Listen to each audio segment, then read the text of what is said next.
मानस से मानस तक श्री राम यशगान की अनुपम यात्रा में मेरे साथ चल रहे सभी श्री राम के प्यारों को हृदय से जय श्री राम।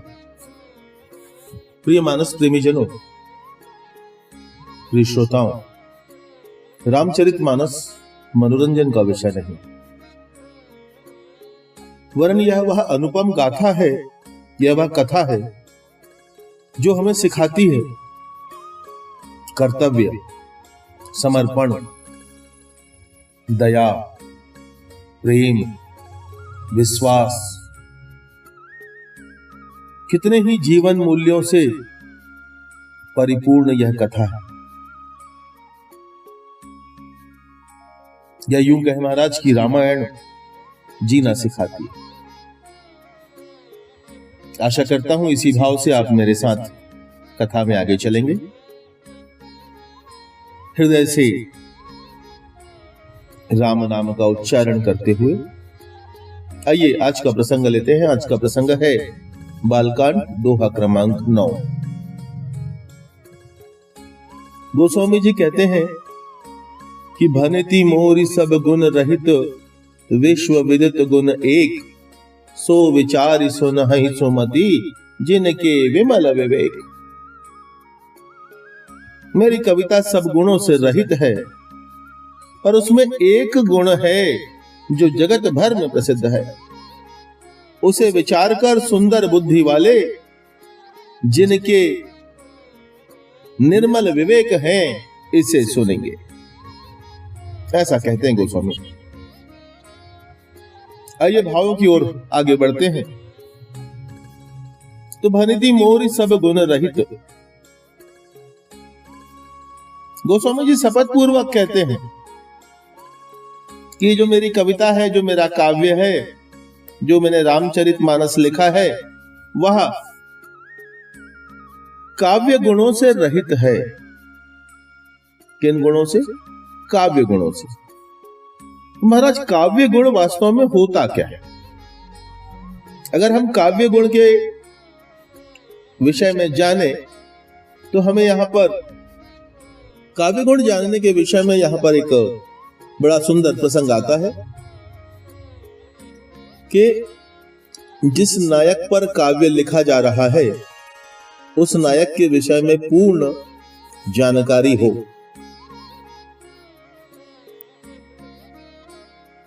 दूसरी बात है कि कविता काव्य गुणों और लक्षणों से परिपूर्ण हो और कवि के अंदर उन बातों को व्यक्त करने की संपूर्ण रूपेण शक्ति हो। देवर्षि नारद ने एक ग्रंथ की रचना की जिसका नाम है संगीत मकरंद।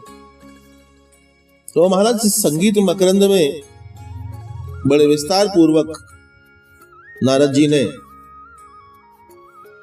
कवि के 17 गुणों का वर्णन किया।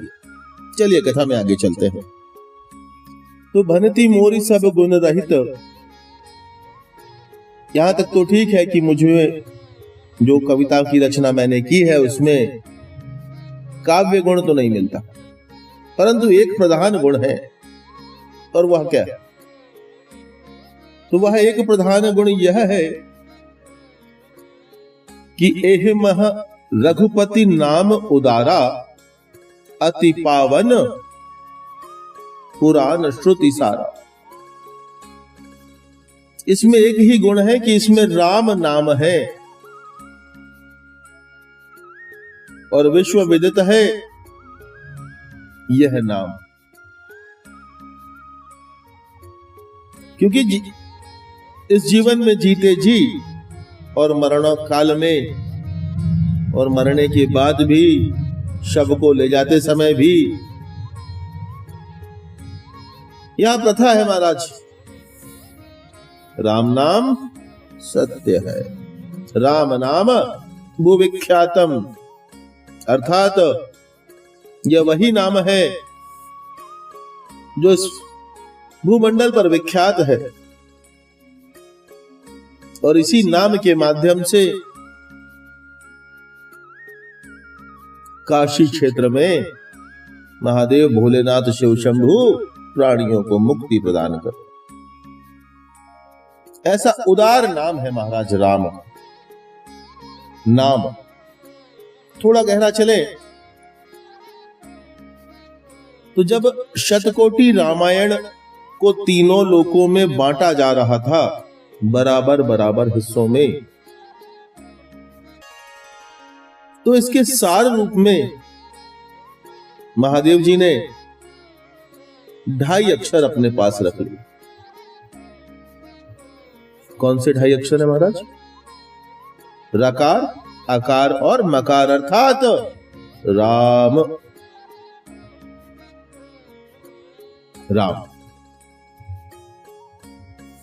अब थोड़ा आगे बढ़ते हैं तो अगला पद जो देखने को मिलता है कि सो विचारी सुनहि सुमति। गोस्वामी जी कहते हैं कि इस भाव को, इस विचार को, इस गुण को विचारने और कथा सुनने में बड़ी बुद्धि चाहिए। और बुद्धि भी कैसी? निर्मल बुद्धि तो चाहिए, परंतु निर्मल बुद्धि चाहिए। महाराज विमल विवेक हृदय के नेत्र हैं। शास्त्र कहते हैं कि उदर ही विमल विलोचन ही के, उदर ही विमल विलोचन ही के, अर्थात विमल विवेक हृदय के नेत्र हैं। जिनको इन आंखों से देखना,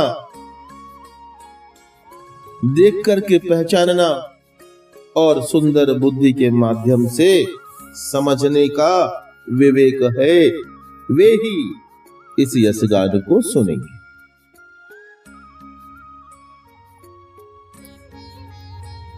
तो श्रोताओं, लौकिक गुण जो है उनको समझने के लिए मति और विवेक की आवश्यकता होती है, स्पष्ट सी बात। परंतु दिव्य गुणों को समझने के लिए सुमति चाहिए। मति तो चाहिए, परंतु कैसी मति? सुमति। और विवेक कैसा चाहिए? तो बोले साहब विमल विवेक चाहिए। खाली विवेक से काम नहीं चलेगा, विमल विवेक चाहिए। कई बार देखने में आता है ज्ञानी जन सुमति होते हैं, उनकी मति बड़ी अच्छी होती है, परंतु कई बार विमल विवेक के अभाव में ये ज्ञानी पंडित लोग षड दर्शन आदि के फेर में पड़ जाते हैं, बातों का खंडन मंडन करने लगते हैं, तर्क वितर्क में ज्यादा समय व्यर्थ कर देते। और अंततः गत्वा होता क्या है महाराज? हाँ? होता है क्या? इस तर्क वितर्क से, इस खंडन मंडन से बाह्य आवरण तो सब मिल जाए, छूट जाता है तो अंदर बैठा राम छूट जाता है ना। एक तर्क आता है ज्ञानी जनों का कि राम तो मात्र एक नाम ही तो है, एक नाम ही है ये, इस नाम का इतना महिमा मंडन क्यों? क्या कारण है कि इस नाम को इतना महिमा मंडित किया गया? शंका उचित है महाराज, और जब शंका है तो उसका समाधान भी गोस्वामी जी के माध्यम से ही होना चाहिए। आइए चलते हैं। पात्रा पात्र विवेकेन देश कालादुपेक्षणात् वदन्यात् त्वं विदुरवेदः औदार्य वर्चसः हरे।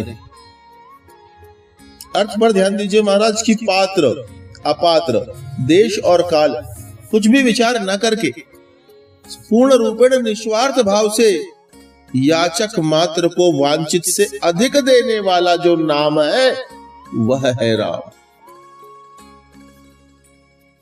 उल्टा जपत नाम जग जाना बाल्मीकि भय ब्रह्म समान।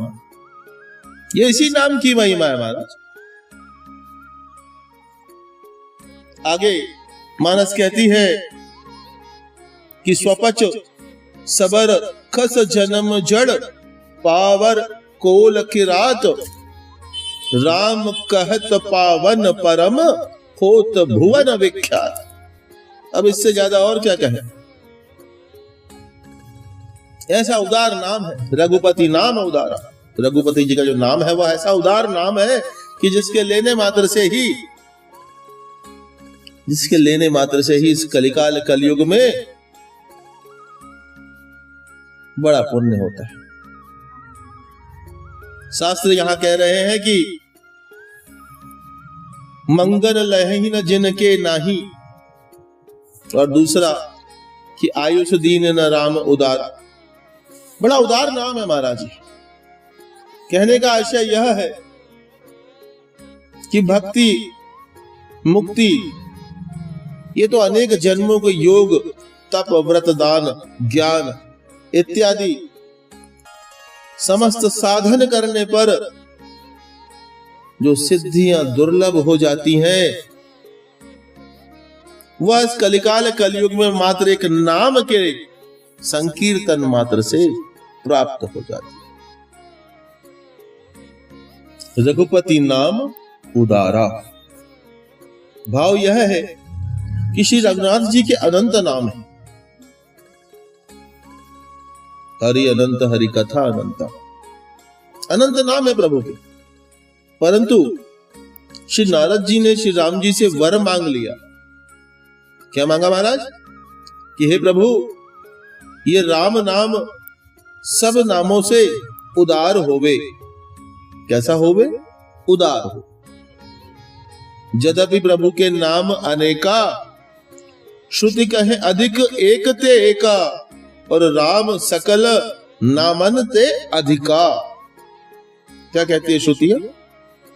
श्रुति कहती है कि जो राम नाम है वो सभी नामों में अधिक है, श्रेष्ठ है। महाराज श्रुतियां कहती है कि प्रभु के तो सारे नाम ही पावन है। उनका चिंतन तो किसी भी रूप किसी भी नाम में करो, पुण्य फल की प्राप्ति तो निश्चित ही होगी। प्रभु के सारे नाम पावन है, परंतु राम नाम जो है वो अति पावन।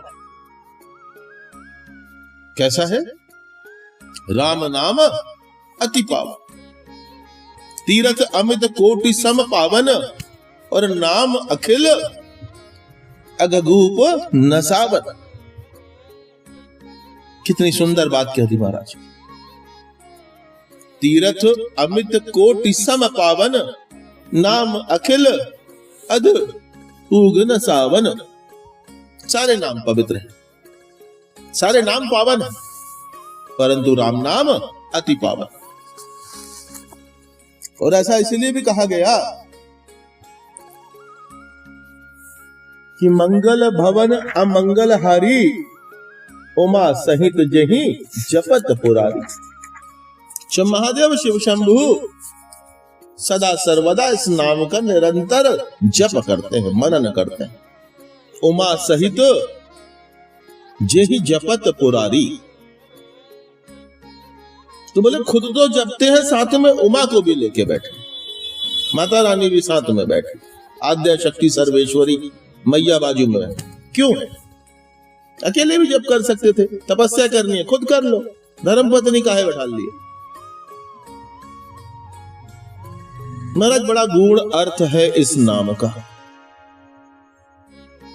यहां श्रुतियां कहती हैं कि राम नाम का जप वास्तव में एक महायज्ञ है। क्या है? एक महायज्ञ है, और यज्ञ में सहधर्मिणी का साथ होना अनिवार्य माना जाता है ना। अगर आप विवाहित हैं और आपने किसी यज्ञ का अनुष्ठान किया है तो बिना आपकी सहधर्मिणी के वह पूर्ण नहीं माना जाता शास्त्रों के अनुसार। तो राम नाम का जो जप है वह यज्ञ है, और शास्त्र यहां कहते हैं कि यज्ञ सहधर्मिणी के सहित किया जाता है। इसलिए यहां गोस्वामी जी लिखते हैं कि उमा सहित जही जपत पुरारी। इसलिए आद्या शक्ति सर्वेश्वरी माता रानी जगदम्बा के साथ महादेव भोलेनाथ शिव शंभु भी कहते हैं क्या महाराज?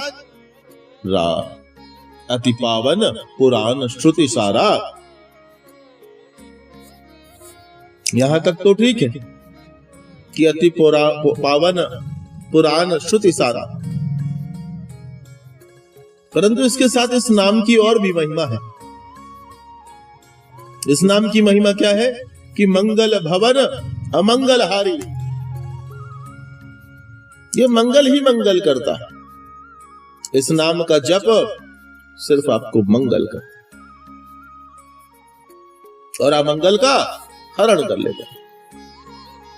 और जिसके साक्षी साक्षात महादेव शिव शंभु है, उमा सहित जही जपत पुराण।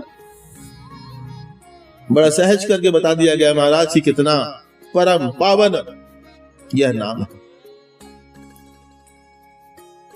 इस नाम के स्मरण से, मनन से, संकीर्तन से विषयी जीव भी पवित्र हो जाता, मुमुक्षु को मोक्ष की प्राप्ति हो जाती। ऐसा उदार नाम राम का है। रामस्य नाम रूपम च लीला धाम परात् परम एतस् चतुष्टय नित्यः सच्चिदानंद विग्रहम। इसी भाव को गोस्वामी जी ने अपने इस दोहे में दर्शाया है कि भनति मोरी सब गुण रहित विश्व विदित गुण एक, सो विचारी सुनहाई सुमति जिनके विमल विवेक। जय श्री राम। आप और आपका परिवार स्वस्थ, सुरक्षित और सुखी रहे, इन्हीं भावों से विदा लेते हैं। पुनः मिलने की आशा से। जय श्री सीताराम।